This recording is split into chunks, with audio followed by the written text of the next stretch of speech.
want to mention, we've known each other for a long time. I still maintain that I am your first employee.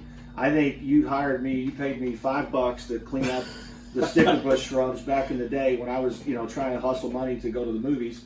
And I think I was your first. You might have been, really. I don't think it was Corky. I think it was me. You think it was you? That's right. That was at where we lived at the apartments. We're all over apartments. That's right. You had just started. Oh my God, that's right. But man, that we're telling our age a little bit there. So I hire somebody, Lance. I hire somebody. What's the next process that I should take with that person? Yeah, obviously you've got your internal training aspects to make sure people can do the job. But I think from an HR standpoint, from a payroll and HR standpoint, like for instance, our company can help you create job interview questions, right? So if you're not sure how to interview somebody properly, we can provide you with those kind of questions. And then once they get going, I think you've got to create a culture of accountability. And so how do you do that as an organization? Well, we can help with that, whether it's job evaluations and documenting in the system and whatnot. And I think that culture, people are attracted to it. I think back to my football coach, and my dad was a football coach, and I know you mentioned it, and I remember hearing those guys talk when we were growing up. But people like discipline. They may cry a little bit and complain when you're getting on them about doing things the right way, but deep down, a good man loves to be coached and loves to be taught and held accountable. And I think having tools and having a system in place that allows you to do it leads to better retention. So, Right. I got a thing here, man, and I'm the same thing. I hate excuses from somebody. Mm-hmm. It goes back to that thing we've all heard a million times. Don't give me an excuse. Give me a solution. Don't tell me what the problem is. Tell me how we're going to fix it. Yeah. Hey, maybe it's something we can fix. Maybe we've tried it already. We had one guy that worked for us many, many years ago, and I'll never forget this. And you guys listening can appreciate this story probably because you may still be doing it, but because we're coming up on leaf season. And when we were blowing leaves into a trailer, I laugh when I tell this story, man, but hey, it sure beat mowing them and bagging them, So When we graduated to blowing leaves into a trailer, the problem was we didn't have a dump truck, so they were being blown into an enclosed trailer. We had to get the leaves out, So when we fill it up, we had to get them out. And they, the whole thing about necessity and invention. And there was a gentleman we had worked there named Phil. And Phil was one of the guys that had to get them out. Okay? He's like, man, why don't we put a tarp on the bottom of this floor so when we get them low enough, we can grab it and drag a bunch of them out instead of having to either reverse the process of sucking them out, or hand getting them out. I mean, we were spending 40 minutes emptying a 16-foot trailer, right? After we had packed it full of leaves that was enclosed. And so we thought, man, that's a pretty good idea, man. So we did. We started putting cardboard on the floor and a tarp on the cardboard, and it got to where once you got them down so far, a couple guys could drag them out. So, I think that's one thing that we look at is, the accountability, make somebody accountable, number one. Yeah. But based on that accountability, let them know that you care about their opinion. Yeah, and you tried it. You weren't. It wasn't just a complaining session. We did that again, and that took so long. Yeah. And, oh man, it got in my shoes or whatever. We do. We always tell everybody when we hire somebody new, hey, if you got any ideas on how we can do it different, better let us know. We're probably going to laugh at 99% of them, right? But because we've tried it probably. But yeah. You know what? There's going to be that 1 or 2% that, damn, that's a great idea. Why didn't we think of that kind of thing? You get that flathead moment, I call it. Yes. When you pop yourself in the head. Right. Man. And then one last thing on that I want to mention is is electronic onboarding. I think this is something to help you be very efficient. And we're going to kind of jump into another topic here, but if you don't have an electronic onboarding system, you're just asking. What's that mean? Can I do that as a guy with 2 people helping? Absolutely. So let's say you've got your 2 people and you need to hire that third person, and you whatever, you maybe use our system and you've got their resume on one of our job posts or whatever. But when you're ready to hire that person, let's say you're interviewing me and you say, okay, I'm going to hire you, Lance. You're going to start next Tuesday. You'll enter my information into the system, name, email, whatnot, what you're going to pay me, and then I'll get the onboarding kit electronically on my phone. So I'm going to upload my I-9 form. I'm going to do all my payroll stuff I'm going to read and sign off. I-9. What the hell is an I-9? I mean, well, if you don't know, do I need to get them to fill out an application even? Well, we can put it all on there. Kind of jokingly, but Yeah, I mean, a lot of absolutely. times it's just, hey, a guy walks in, come on, we're going to the truck. Yeah, the Department of Labor requires that you have an I-9. That's basically you're documenting that they're a legal United worker in the United States. So they have to have 2 forms of ID. Usually it's a driver's license and a social security card.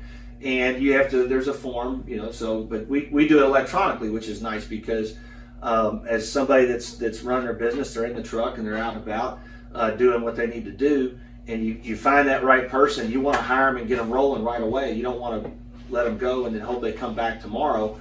You want to get that in the system, get their email, shoot that onboarding kit over, and get them to start, doing all those documents that they need to do. And what's beautiful about that is we store it, we've got it. And when it comes time to payroll, they're already in the payroll system. So electronic onboarding is a big feature. It comes free with our payroll system. So if you don't get the HR and some of the other, how challenging is it once a person gets through all that? Sometimes we run into people where we got to have child support with them and things like that. Is that something that you guys can do as we well, do. or? Absolutely. We whether it's child support or garnishments and all that kind of stuff, we can handle any kind of deductions that are out there. And I think if you're not using direct deposit for your paychecks, I think it's something that a business owner ought to consider. It's so much more. I can think back to my restaurant days. We'd pay on Mondays, so we wanted to show up on the weekend.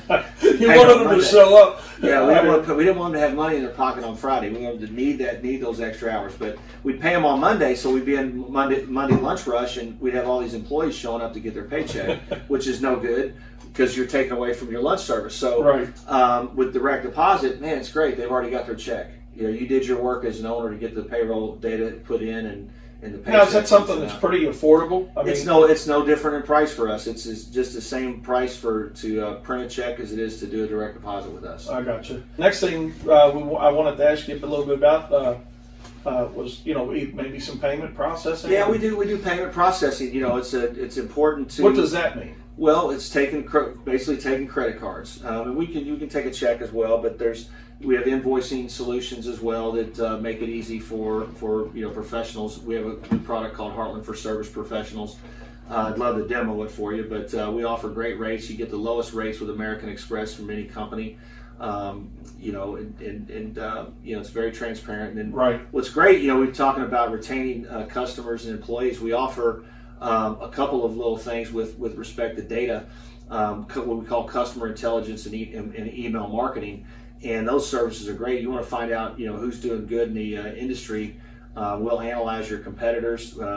We'll analyze, all of the marketing features that they're utilizing, and compare it to what you're doing.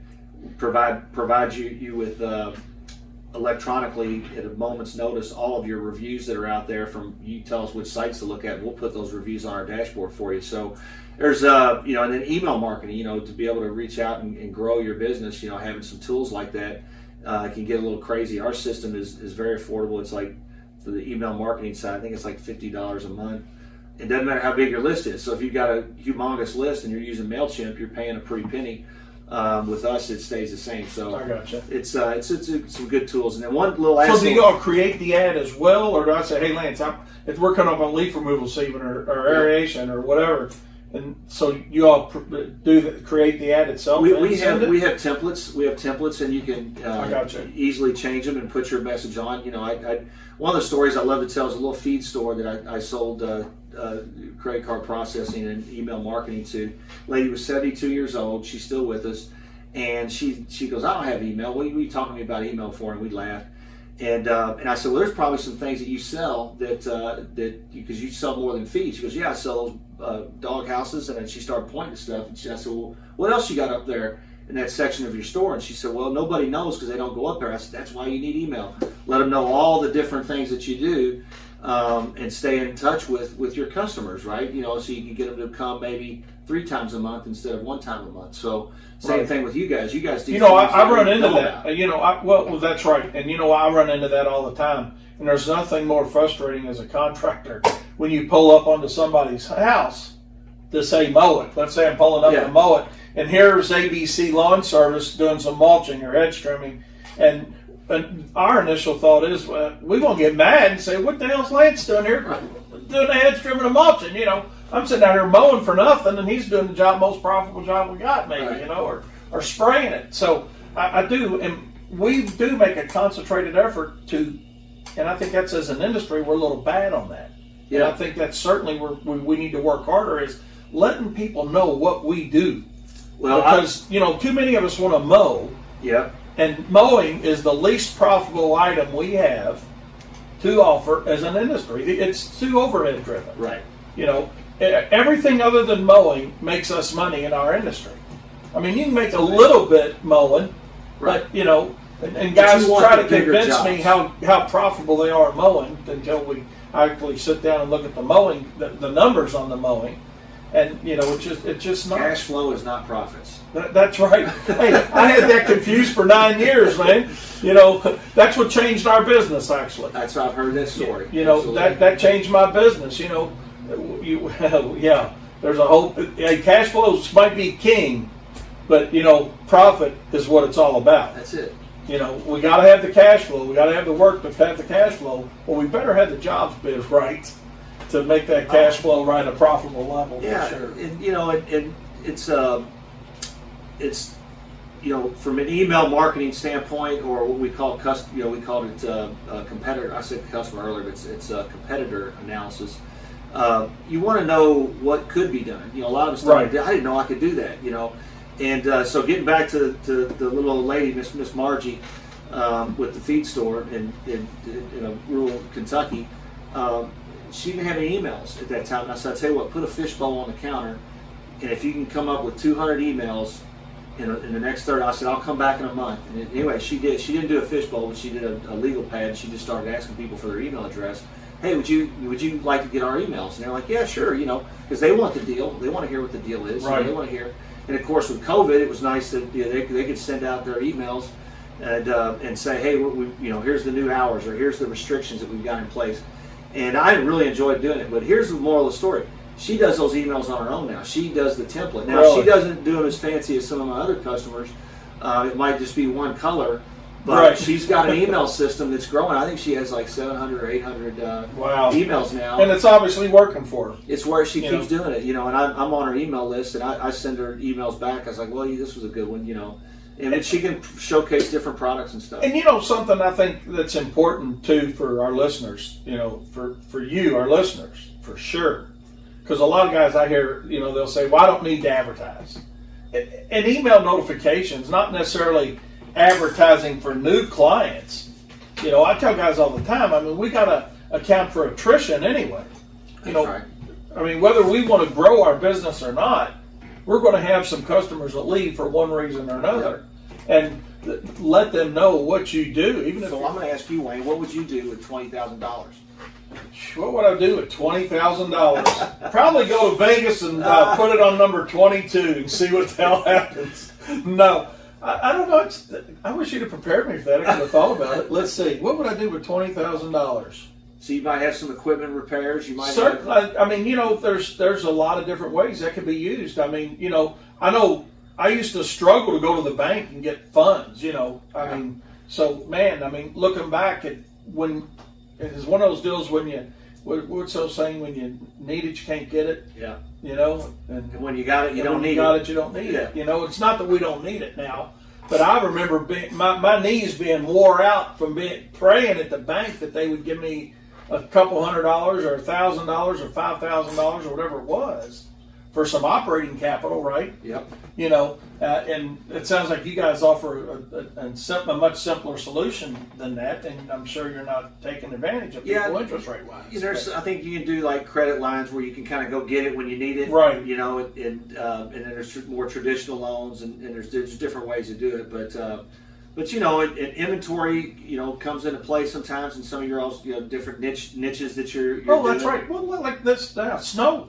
Yeah. A lot of contractors listening to us right now. We got snow season coming, so we're early ordering salt. There you go. De-icing material. So we might need some funds to take advantage of those early order discounts, and that's something where maybe something like you're talking about, y'all could help with, right? Absolutely, absolutely. And it's, again, easy process, and you know, we do everything's confidential, so, you know, we keep it between us.